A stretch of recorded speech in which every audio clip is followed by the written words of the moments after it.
It's Messi! It is the cleanest of clean finishes from the best on the planet. It's time for the biggest sports stories. Liverpool, the champions of Europe, are top of the world. The biggest interviews. That such a great spectacle is ruined by such thuggish behavior. And all the analysis right here. He's the one player that has the arrogance to think that he can play in any stadium in the world and any pitch in the world in front of any player in the world and take them on. Every weekday, it's my sport, it's your sport. It's ZiFM Sport. Let's join the team for the biggest show in the world of sport on ZiFM Stereo. My station, your station. It's very good evening, Zimbabwe, on what has been a cold and blustery day here in the capital. Don't know what it's like wherever you are, but if I had to put a flatter, I would bet it's been one of the coldest days of a winter. And we hope to warm it up just a bit on your favorite sports show, brought to you by your favorite team of pundits. That team, Alois Bunjira, Barry Manandi, and Chris Gray, your producer, Shunta Firenyika, and I'm Mike Madoda. What can you expect on the weekend preview? On the home front, the Basketball Union of Zimbabwe office bearers have been accused of running the National Association like a dynasty, with only those within the cartel being preferred when it came to a national team appointment. That's a really good one to get the show going. We'll get to hear the thoughts of the team in studio. We also have some international sports news, where the Canterbury Crusaders will be without one of their midfield stalwarts when they face the Ngani Laumape-inspired Wellington Hurricanes, with Brandon Enner ruled out of tomorrow's clash because of a foot injury. In Around the World in 60, we take off in Manchester, where West Indies captain Jason Holder says he's still 100% behind Shai Hope despite the batsman's struggles with the bat in Test cricket. We head over to Minnesota, where Tony Finau and defending champion Matthew Wolff both made strong starts to the 3M Open as Ricky Werenski set the early pace. We touched down in Florida, where LeBron James, Anthony Davis, and Luka Doncic played significant minutes as the LA Lakers were beaten by the Dallas Mavericks in a pre-start scrimmage. And then we'll dive into the beautiful game where Juventus missed out on the chance to wrap up the Serie A title as they fell to what boss Maurizio Sarri called, quote, a messy defeat at struggling Udinese. In the Premier League, Jordan Henderson has been crowned Football Writers Association Footballer of the Year for the 2019-2020 season. And in La Liga, according to reports, Zinedine Zidane will remain as Real Madrid coach next season.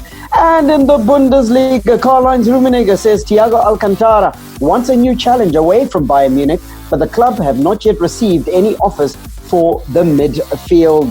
That's the second half of the show. And as always, we have two musical interludes. There's, of course, our play of the day, which precedes the beautiful game. And as always, we start with our power play. Today, there's a challenge online for this. It's called Jerusalema by Master KG featuring Burna Boy and Ntebo Zikode. It's the remix. The Warriors, the Chevrons, the Cheetahs, the Mighty Warriors, and the Sables. From the pool to the track to the field, we are Team Zimbabwe. The Home Front. Local sports news and analysis. Right, let's get the weekend preview underway. But before we do that, a reminder that you can follow and interact with us on social media, Twitter and Facebook, the handle at ZiFM Sport. To kick things off, or should I say tip off, we have basketball news from here in Zimbabwe, a story that's going to light a fire under the Union. I did say it's been a very cold day today, so this one is really going to burn up, because the Basketball Union of Zimbabwe office bearers have been accused of running the National Association like a dynasty, with only those within the cartel being preferred when it came to national team appointments. There are also allegations of gross financial irregularities within Buzz, surprise, surprise for Zimbabwe sport, with allegations that the association has gone for a number of years without availing audited financial statements. Sources say so rampant was the violation of good corporate governance that the executive appointed a former Basketball Union of Zimbabwe president national team coach immediately after the end of his tenure in the office, which stretched from 2009 to 2019. And this is the story of Addison Chiware, president between 09 and 19. He leaves the hot seat, Barry, in the office to land on the hot seat on court. Scandalous, to say the least. Absolutely, Mike. Look, in truth, it doesn't pass the smell test. And all you need to ask yourself, and I'm surprised that organizations don't ask the simple questions, like, for instance, Addison Chiware, even if he was the best candidate, was it the best thing to do for him to leave the presidency and then go onto the bench at that time? Surely he could have said, right, you know, guy, you're the best man for the job, you're the best coach we could possibly appoint, but we can't appoint you. You've just left the presidency. We need to at least give you some furlough time, leave you to have a sabbatical of some nature, and then bring you back in. So this whole thing doesn't pass the smell test. And for me, corporate governance says that this appointment should have never been done, and who knows what's going on there. And of course, he was replaced in the presidency by his former Secretary General, Joe Mujuru, who is then the guy who appointed him as the national team coach. And Chris, it seems to be centered on retaining power, retaining influence in the organization,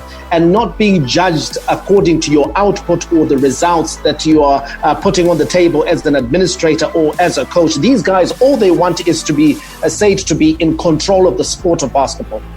Yeah, and it's a shame because what that does is you don't then have the best people for the job, which is a problem across Zimbabwean sport. Because if you have a scenario where the Secretary General becomes the president, who then appoints the national team head coach, who was the former president, obviously in terms of corporate governance, like Barry said, there's issues there. There are no checks and balances in this system. It shouldn't be allowed. Even that transition from Secretary General to President is itself a little bit problematic because you still have the same people going through the system, and we expect to see a change, and it's not going to happen because you have the same individuals who are going after the same thing, which is not necessarily to the benefit of the sport, but it becomes individualistic in nature and what they want to achieve as individuals. And just, for example, to have that, the kudos to say, yeah, we're in charge of Zimbabwe basketball. And that's entirely problematic. We then take a look at basketball itself and see, in terms of development, in terms of the sport itself, what have they done? I haven't seen anything particularly fantastic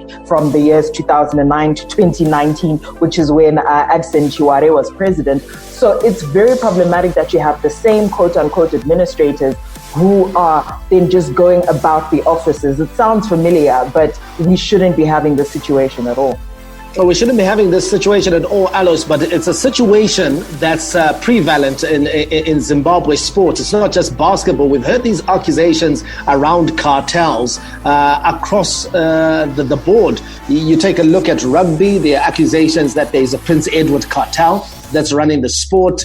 You take a look at football or soccer, as some might prefer to call it. There is a cartel, the Machana cartel, that is talked about at ZiFM. You take a look at cricket, there's the Takashinga cartel, those with their roots in Highfields who are supposedly running the sport and influencing decisions in the background. So it's not something that's exclusive to basketball, and it's a problem of Zimbabwe sport. Yeah, I think, Mike, you're very right. We have cartels almost everywhere in our sport. I don't know where to put the finger on, where to put the blame on, but probably the sports ministry, or not this one, not the current one, but from the beginning, from way in the beginning, that we didn't put the proper structures in place and the authority in place to monitor how sport is running the country and to maintain the good structures and to maintain constitutionality of all these sports. Because most of it, if you look at it, they are flouting their own constitutions. Most of them, they do flout their constitutions at willy-nilly, and nobody says a word to them. So that's how it starts. So these cartels, what they do is they do things wrong, and in the end, they create a situation whereby what they are doing is actually justified. They actually create a situation whereby they make it look legal. Now it's like legal. What they're doing is legal, and we watch, the authorities watch, and no one does anything to reprimand or to correct the things. So that's why I'm saying I think it's the authorities that have let this road go on for a long time, and now it looks like it's normal to do wrong things in the country. Yeah, that's a very fine point, Barry, that Alois brings about, the issue of accountability, the issue of no oversight over these national sports associations, because they are clearly flouting their rules and regulations and constitutions. But the problem, like Alois points out, is that there is no one providing oversight. There's no one who's cracking the whip and saying, okay, hang on, you can go this far, but no further. You can do this, but you can't do that. And to bring them back and to check them when they're out of order. No one is doing that. And who's to blame, Barry, for this scenario? I think it's at legislative level. And I think we're just identifying the systemic problems that exist within our laws. The SRC is a product of the SRC Act. Now, for the SRC Act not to have a provision whereby the SRC oversees the elections and the governance of the sports, the NSAs as they were, that is a problem in itself, because every election that's held within the National Sports Association should be overseen by the SRC, because they are the governing body. The individuals that then enter those offices have to report to the SRC. Now, if the SRC has no oversight as to who's coming into office, but then expect that person to then be beholden unto the SRC, I think we're hoping for too much here. So perhaps if there is no provision for the SRC to have oversight over elections or to NSA bodies and boards, then it needs to be there, because right now all they're required to do is submit audited accounts, and even that is not being enforced, because we hear that these audited accounts are not being submitted to the SRC anyway. So perhaps the SRC could be a little more involved, a little more forthright, a little more forthcoming, and ensure that the NSAs are compliant. And beyond the Sports and Recreation Commission, Chris, surely the Ministry of Sport, the Minister of Sport, Kirsty Coventry, these are the things where she should be getting her hands dirty. These are the things that she should be attending to and dealing with in order to get Zimbabwe ticking along again as a sporting nation, because it's pointless, just going around inspecting stadiums and inspecting the turf at the National Sports Stadium and telling us, wow, these changing rooms are up to scratch and up to standard. But really, if the policies, if the laws are not aligned to professionalism, then we're not going to have a professional sports domain in the country. Definitely. And I think because, look, she's come from a system where she has seen structure, she has seen exactly how things are supposed to function, and we should hold her to a standard where she should be coming in to change things, to actually make things operational, to have, like you said, proper rules and regulations and how these sports associations should be going about things. But we haven't seen that from her, and it's a little bit of a shame, because as an athlete, you should have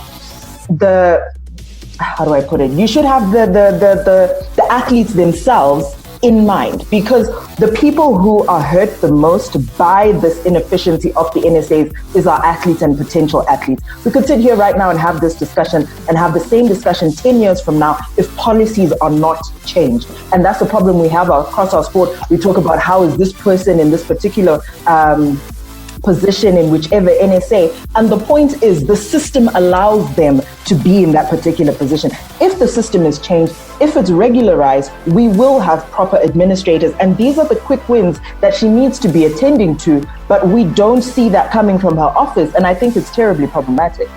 It's terribly problematic, and it's a problem that's bedeviling Zimbabwe's sport, the issue of cartels. And of course, we took off at the Basketball Union of Zimbabwe, where the likes of Addison Chiware and Joe Mujuru have been accused of turning the association into a personal property. Chiware moving from the presidency to the national team coaching job. Mujuru from SG to the president of the Basketball Union of Zimbabwe. Get in touch with us with your thoughts and your views at ZiFM Sport. Would love to hear from you. This is ZiFM Sport, the weekend preview. Great show we got lined up. We'll be building up to the final day in the English Premier League a bit later on in the second half of the show. Champions League places up for grabs. 3 in it. United, Leicester and Chelsea, who will grab the 2 final seats. Hi, this is Alexandra Maseko, and I'm the national basketball team captain, and you're listening to ZiFM Sport. Z.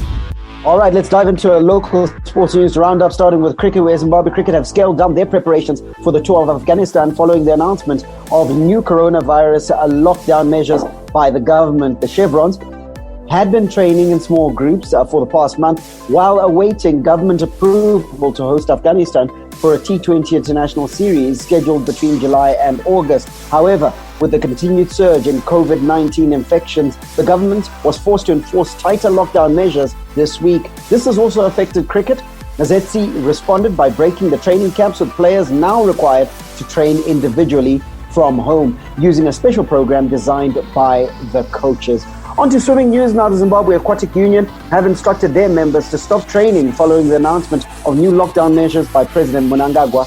With the new measures, as well as enforcement of other present measures, ZAU President Mary Kloppers said they had suspended training again.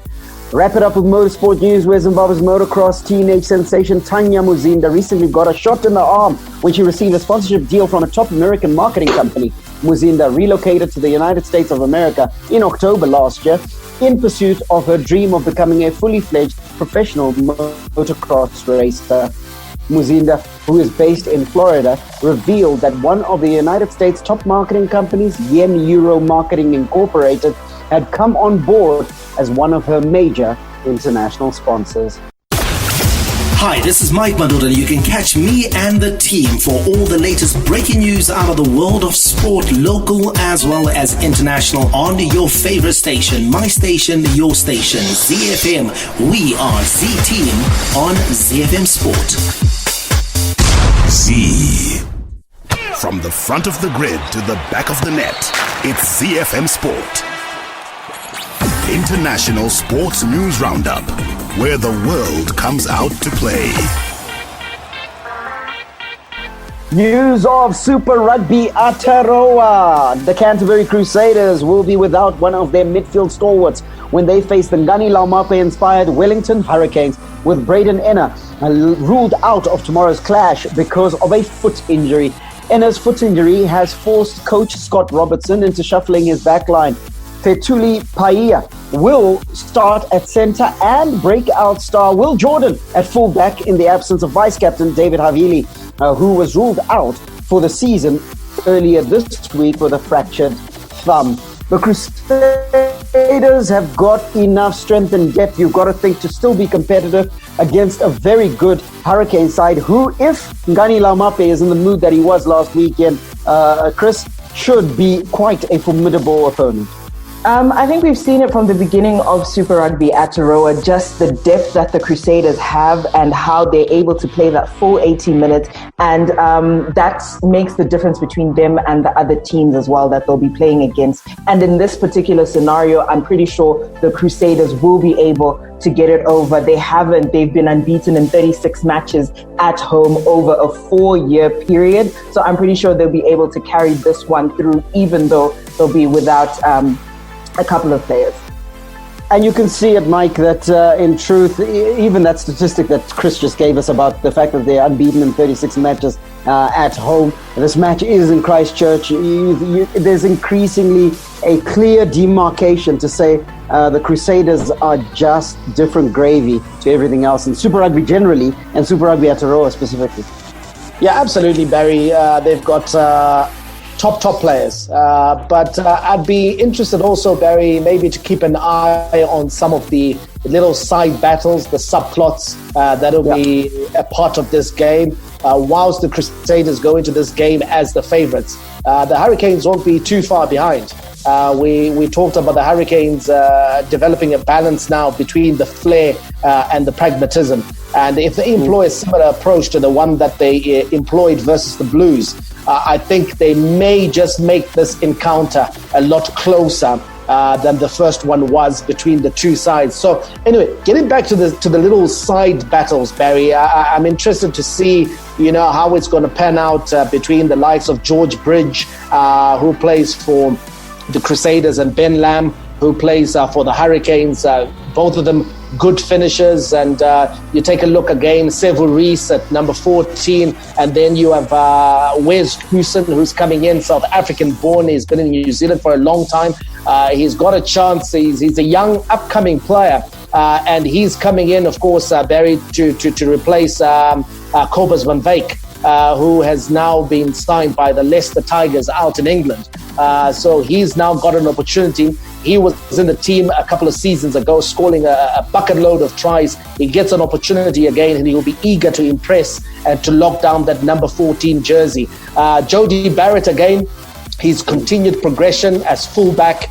Can he continue to put on big performance after big performance? Because he's up against the Crusaders, the best side in Super Rugby. And if he performs again ably in the number 15 shirt against the Crusaders, surely he would have locked down the number 15 jersey for the All Blacks. So these are some of the little side things that I think we can keep an eye on in this encounter between the two top sides in Super Rugby. Let me stay with you, Mike. Who, in your view, wins the halfback pairing battle between Brian Hall and Richie Mo'unga, who are at scrum half and fly half for the Crusaders, and for the Hurricanes, we've got the TJ Perenara, who's captain of the Hurricanes, partnering their fly half, Jackson Garden-Bachop. Yeah, this one, Barry, is very interesting because if I have to look at the halfbacks, then you've got to say that TJ Perenara, for me, he's definitely the better halfback in the number 9 shirt. So more experience, and I think he brings more to the game.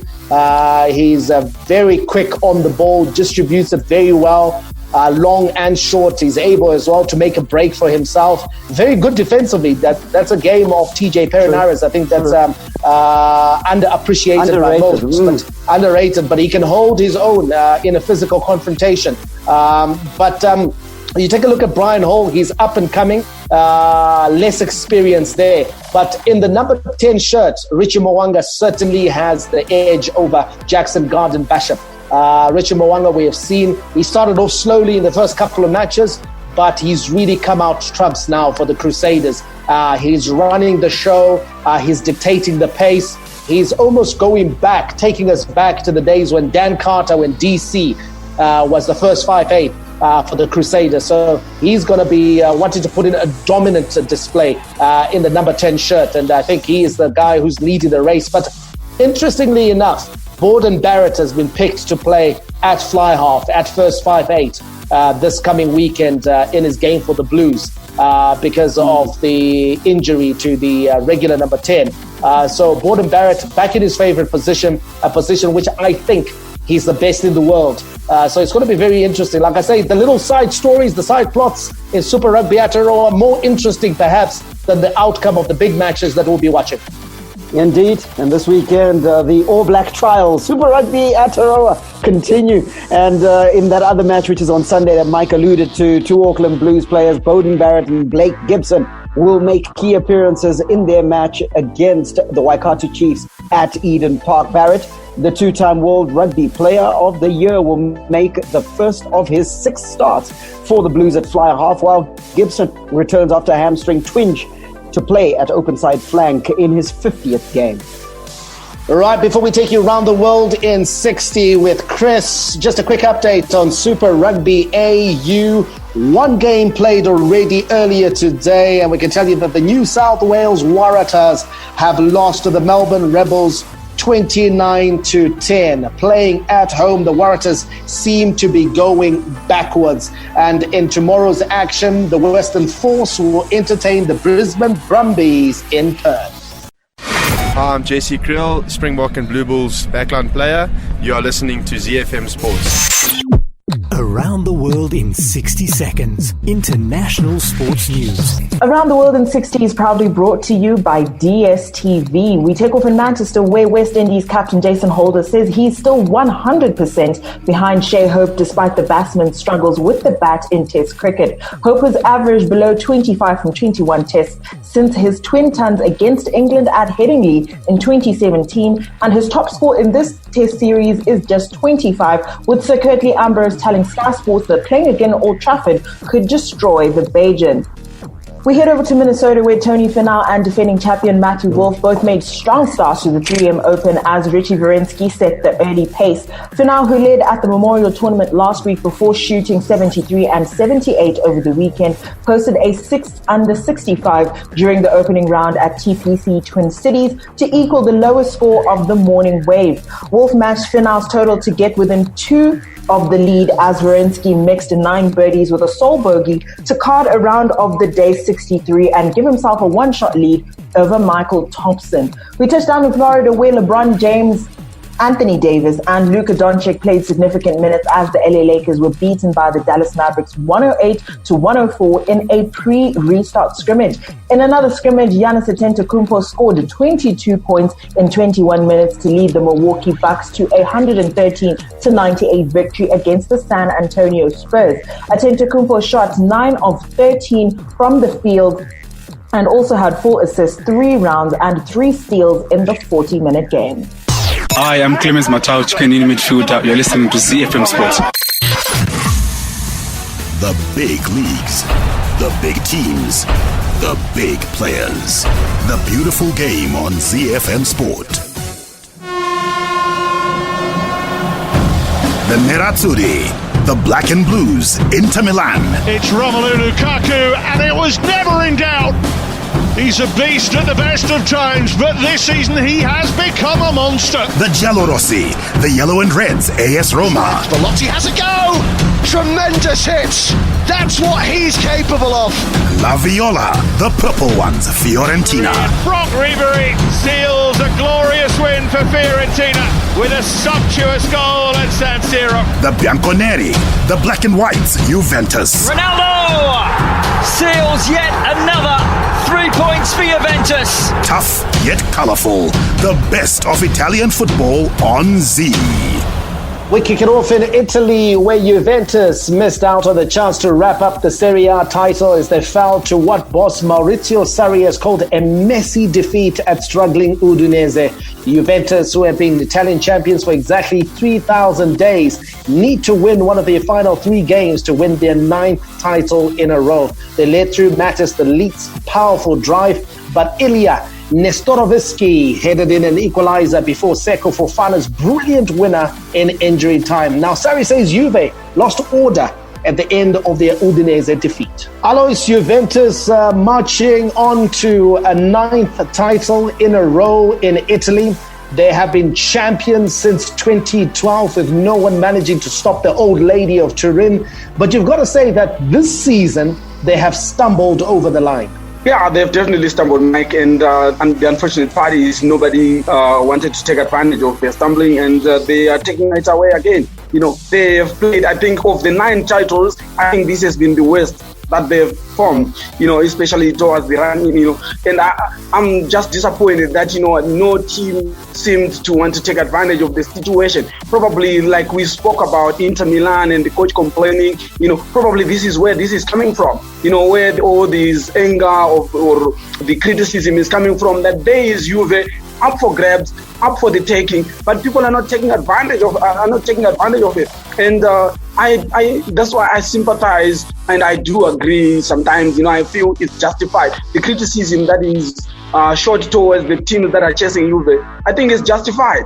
Because here is a team that is not performing to the best of their abilities, but no one is taking advantage of it. And they're actually stumbling right at the end. Towards the end of the season, they are stumbling and dropping points, and no one is taking advantage. So this is quite actually disappointing. And of course, they are going to walk away with it. 3 matches to go, yes. They know that they need to win one. So probably the players are relaxed, and, you know, psychologically it does affect players when you know that, you know what, the distance now that we're going to cover is very little and we can do it. So some players, they can actually do unprofessional things and not follow protocol, come to the matches drunk, or maybe they go out partying. Hope not. Hope not, yes. But some players can do that. They can go out partying and like, 3 games we only need to win 1, so we can do it. You see, so we have the other teams have given them that leeway to actually do whatever they're doing, and it's quite actually disappointing. To be a bit more relaxed, it's true that perhaps the mentality may change when you know that what you're going to get there at the end of the day. Barry, you take a look at the chasing pack. They're going to have to work on their consistency if they are to take this title away from Juventus, because the one thing we can agree that we have seen in flashes that there are teams that are capable of matching Juventus in terms of style. There are teams that are able to play at the level and even higher than Juventus. But the problem is you have to do it over a 38-game season. It's not about doing it in fits and starts. You've got to do it consistently. And so Juventus have been able to have consistency. Yet we have seen Atalanta hit some heady heights. Atalanta, I think, is one of the top scoring sides in the European football. They've scored over 90 goals in Serie A. In fact, they've scored nearly 30 goals more than Juventus in the competition. So This is a side that's clearly going places. Inter Milan, another side again. But the problem is these sides don't have the consistency it takes to win a title. Yeah, that's what it takes, isn't it? And if you look at the way the table looks now, you've got a scenario whereby in the first half of the season, if we split the season into 2, we've got the break, the COVID-19 break in the middle. In the first half of the season, you're looking at Inter, Lazio, all making a push to push Juventus all the way to the final day. We go into the COVID-19 break, they come back, Inter fits and starts, Lazio the same, Atalanta, absolute consistency. But were they consistent before that? They didn't have the consistency, then make a charge of it. So it's helped Atalanta to move up the table and get into that second position, but they don't have enough of a head of steam to be close enough to Juventus to make that final charge. So it's just about consistency, and that's the one thing that the old lady has. She had a bit of a slow start at the beginning of this season, but once she hit her straps and she reached up her skirt and started running, nobody could catch her. Yeah, nobody could catch her, meaning that Juventus only need 3 points to single an unprecedented 9th consecutive Serie A title. And so the matches that will decide that, they are at home to Sampdoria in their next match.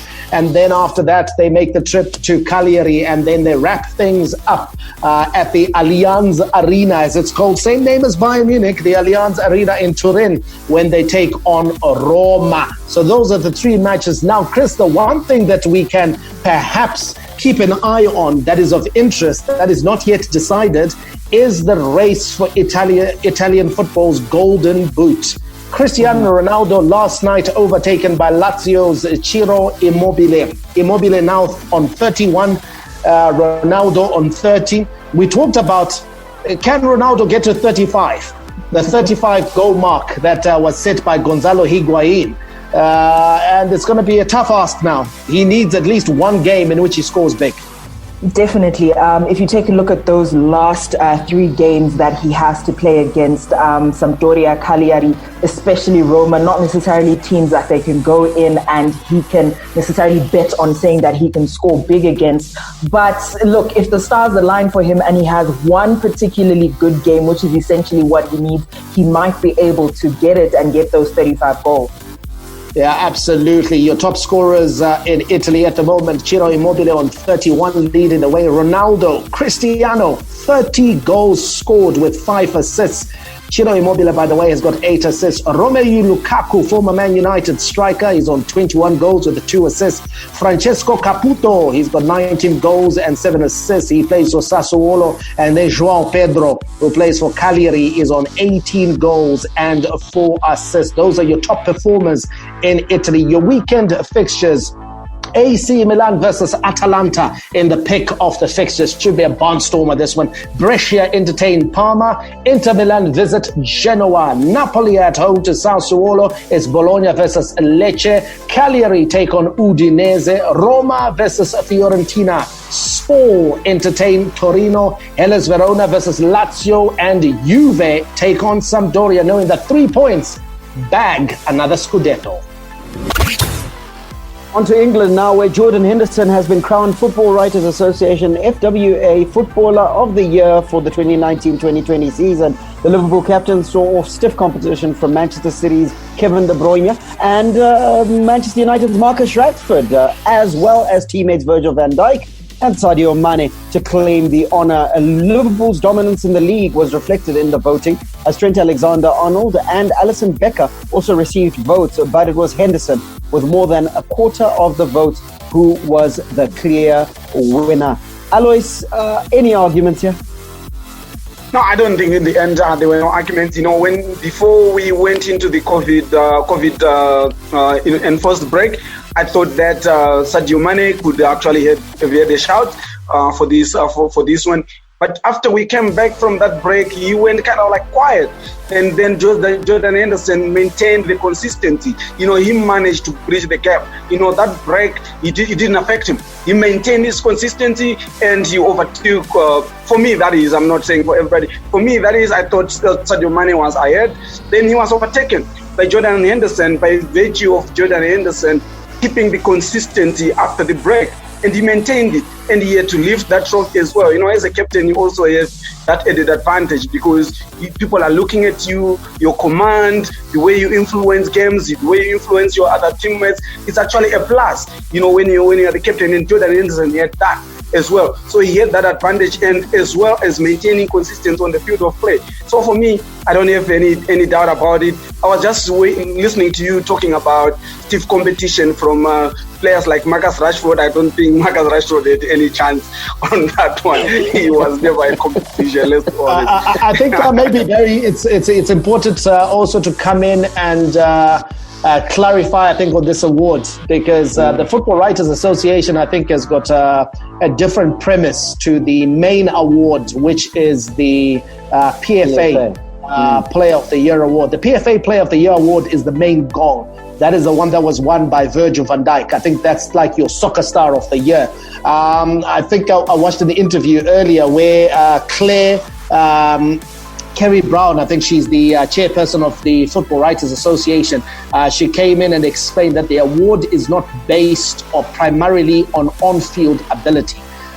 She said that it also includes your off-field activities, and issues like leadership are also taken into consideration, and the impact that you are making on English football, as it were. So it's not just about your ability as a footballer, because if it was solely based on ability, then you have to say that KDB would have been a front runner, and then your Mane start coming into the picture, and then Rashford has got no right to be even in the top 10. But the voting for this was done after the COVID enforced break, and we all know that two personalities that really led the way in terms of the community work in England was Jordan Henderson and Marcus Rashford. They made lasting impressions on people with the work that they did, and as a result, that's what swung the voting in their direction. So if we were talking about football, we wouldn't even be talking about Marcus Rashford. He came third in this poll. We wouldn't even be talking about him as a contender. And so I think that's what swung the voting in the direction of Jordan Henderson and Marcus Rashford. It is in recognition more for their off-field activities rather than simply their abilities as a footballer. And that's why Jordan Henderson, who's had a great season, like Alois pointed out, when you combine it with what he has done off the field of play, the way he galvanized English football, bringing the captains together, and some of the things that he did as well. You remember as well, he was one of the guys who was involved in bringing peace to the England camp in the aftermath of Raheem Sterling attacking Joe Gomez. He wasn't even in camp. He was back home on Merseyside. He actually reached out into camp and did the hard yards. Yet Harry Kane is supposed to be the England captain. He's the one who brought everyone together and managed to get some peace. So those are the things that leave a lasting impression in the minds of the football writers. And your football writers, of course, are your journalists that work in the print media, and those are the guys that actually voted. But the main award is to come. I think last season Raheem Sterling won this award. He won it ahead of the likes of VVD because of his works in anti-racism and bringing attention to racism in English football. And so I think it's important to bring that clarity that this is a combination of how you perform as a footballer on the field of play and also your impact in your community. And of course, Henderson is joined by Arsenal's Vivian Medema, who was named the FWA Women's Footballer of the Year earlier this month. A year ago, it was a Manchester City double as Sterling claimed the FWA Men's Prize, as Mike just mentioned, and Nikita Paris was named FWA Women's Footballer of the Year. All right, let's get into the meat of the matter. In England, it all comes to a head. It all comes to this. 38 match days they play. This Sunday, it's the 38th and final one. This is boom or bust, make or break. This is where you do or die. Your weekend fixtures for Champions League qualification still up for grabs. Relegation, there are clubs that can still save themselves. The only one cut adrift at this stage is Norwich City. So Arsenal will entertain Watford. Burnley take on Brighton. Chelsea will entertain Wolves, while Crystal Palace take on Tottenham Hotspur in a London derby. Everton take on Bournemouth. Leicester City versus Manchester United. Manchester City, with definite runners-up, will take on relegated Norwich City. It's Newcastle United versus Liverpool. Southampton will take on Sheffield United, and West Ham United will take on Aston Villa in a make-or-break tie for Aston Villa. They must win this to survive in the Premier League, or even a draw might be enough. We'll talk about relegation later, but let's talk about the Champions League positions. Leicester City entertain Manchester United, and this is a cup final, and Ole Gunnar Solskjaer has suggested Eric Bailly and Luke Shaw could return for Manchester United in the decisive Premier League trip to Leicester. A win would guarantee Leicester qualification for next season's Champions League for only the second time in their history, while a draw or better for United would cement their position in the top four irrespective of other results. If Wolves beat Chelsea, United will qualify for the Champions League, whatever happens at the King Power Stadium. With everything on the line, Alois, Solskjaer saying that Eric Bailly could be in the heart of that defense and Luke Shaw could be on the flanks to ensure that they get the win. They would want to win at the King Power just to make sure that they cement their position in the Champions League position. Yeah, I think I don't remember, since I started watching English football, I don't remember a Sunday like this one, where every match, except maybe for the Manchester City versus Norwich, which is a serious dead rubber, and Newcastle, Liverpool. But I'm telling you, it has never been this hectic. When you see two places are still up for grabs and three teams are still in it, and they are not playing against, and you have two of the teams playing against each other, and each one of the two teams needs a win. And for Manchester United, I think if he is telling the truth that Bailly and Luke Shaw are going to be fit for this match, it augurs well for Manchester United, honestly, because the defense of Manchester United is the Achilles heel for that club. The defense is really bad. Maybe with Bailly, with his hardest stick, toughest stick personality, defensive tactics, I think it's good for Manchester United to have him back, to actually show up that defense that is always, most of the time, leaky and suspect. I hope that on the day that David De Gea is in his element, and no mistake, no blunders are going to be expected. Because I'm telling you, if he makes a blunder and the team loses on this one, he won't be forgiven. I'm telling you, this is the crucial one. It's down to that, isn't it, Chris? It's down to the fact that can the Manchester United defense withstand the onslaught that is coming, obviously with Jamie Vardy as the tip of the arrow. And then obviously that midfield needs to shore itself up, because Wilfred Ndidi on his day can actually run the midfield and boss it for Leicester. Ultimately, they need that insurance behind them, where David De Gea has got to play the game of his life. He's got to rediscover the form that made him one of the top keepers in the world. 100%. That's, I think, where a lot of Manchester United fans and just football fans in general will look at David De Gea and say, this is most likely where Manchester United are going to have problems. But I think for the team as a whole, in the last 3 or so matches, we've seen a very lethargic, a tired Manchester United. They weren't at their best, and that's as an entire team. David De Gea, yes, letting some goals through where it wasn't necessary and letting the team down. But we need to also just take a look at the entire Manchester United side need to come to the party. Pogba can't have an off day. Fred can't have an off day. Everyone needs to be on point. Everyone needs to be on point, and of course Brendan Rodgers risks being called the nearly man of football, having come so close to winning the title with Liverpool and then slipping up at the last minute. Leicester City on the verge of qualifying for Champions League. He doesn't want to slip up on this one. The other team, the third team that Alois was talking about, is Chelsea. Of course, they take on Wolves. This is a tough test for them. They've got a chastening defeat at the hands of Liverpool in midweek, Michael. They'll want to cement their position at Stamford Bridge, get that Champions League wrapped up. But Frank Lampard does not have a gimme in Wolves. Yeah, he doesn't have a gimme, and I'm a bit concerned, Barry, with Frank Lampard. I thought against Liverpool he betrayed the fact that he was under pressure. We saw that, and it's been reported widely, that touchline rant.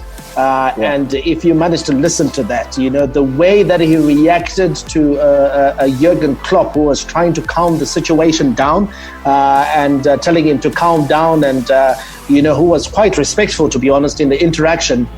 But the way that he mouthed him off, using some very choice language, I think is telling of a coach who is under pressure. And he betrayed that at Liverpool, and I hope that the pressure doesn't get to him, because this match day 38 is for cool brains. This is for people who are cool under pressure. You know, we may have criticized Ole Gunnar Solskjaer previously, but at least what Solskjaer does is that he rarely betrays his emotions in public. He really, you know, lets his frustration speak out. So I have a feeling, in terms of just that calm resolve, I will put money on Manchester United, probably, to be able to handle the pressure a lot more, because a lot of these things emanate from how your manager conducts himself. You know, you feed off your manager, the energy that he's giving, that's what you feed off. Now, if Frank Lampard is going to go around acting like, you know what, the world is against us. Remember, before the FA Cup, he came out talking about how VAR was favouring Manchester United, etc. again, he's digging into the old Mourinho tricks that he was a part of when he was a player. Yeah. So I think he's betraying the fact that he's under a bit of pressure. So Chelsea have got their work cut out. Wolves won't be easy to beat. To be honest, Liverpool took their foot off the gas, because this was Liverpool in celebratory mood. Liverpool could have put 9 past Chelsea. Easy. 9. Yeah. Easy. And Wolves need that win to get into Europe as well. Yeah. So it's not going to be an easy one for Frank Lampard. But we talked about the relegation battle earlier in the week, so I'm going to leave that to one side. I'm going to ask you one question, guys, and I want one answer, one word answer. Who misses out on Champions League qualification, Chris? Manchester United. Oh, Alois. Chris. Leicester. Nah. No, Manchester will beat Leicester. Leicester getting missing out. Leicester's missing out for you, Mikey? I think Leicester will miss out. I think Manchester United might just get over this one, because they've had three sort of like sluggish performances. I suspect they may pick it up in this game. They need to rise to the occasion if they are to qualify for the Champions League. It's the final match day. We're going to be having split screen. We're going to be having a goal rush of epic proportions. Every single goal counts. Every single point counts too. Some updates from Spain and Germany. Zinedine Zidane will remain as Real Madrid coach next season. Marca says in a discussion at the end of the La Liga Santander campaign, the Frenchman and Florentino Perez agreed the former would stay on as head coach beyond the summer. Los Blancos' 34th league title has dispelled any remaining doubts over Zidane's future, and his second spell at the Estadio Santiago Bernabeu will continue to a 2020-21 season. And in the Bundesliga, Karl-Heinz Rummenigge says Thiago Alcantara wants a new challenge away from Bayern Munich, but the club have not yet received any offers for the midfielder. The Spain international has been tipped to leave the Allianz Arena, as he has less than a year on his contract and has not agreed to an extension. That's all we have time for on the show today, so we'll catch you on Monday. Have a fantastic weekend, Zimbabwe. May God richly bless you. That's my story, and I'm sticking to it. Manande, out. And it's Messi! It is the cleanest of clean finishes from the best on the planet. The biggest sports stories. Liverpool, the champions of Europe, are top of the world. The biggest interviews. That such a great spectacle is ruined by such thuggish behavior. And all the analysis right here. He's the one player that has the arrogance to think that he can play in any stadium in the world and any pitch in the world in front of any player in the world and take them on. Every weekday, it's my sport, it's your sport. It's ZiFM Sport on ZiFM Stereo. My station, your station.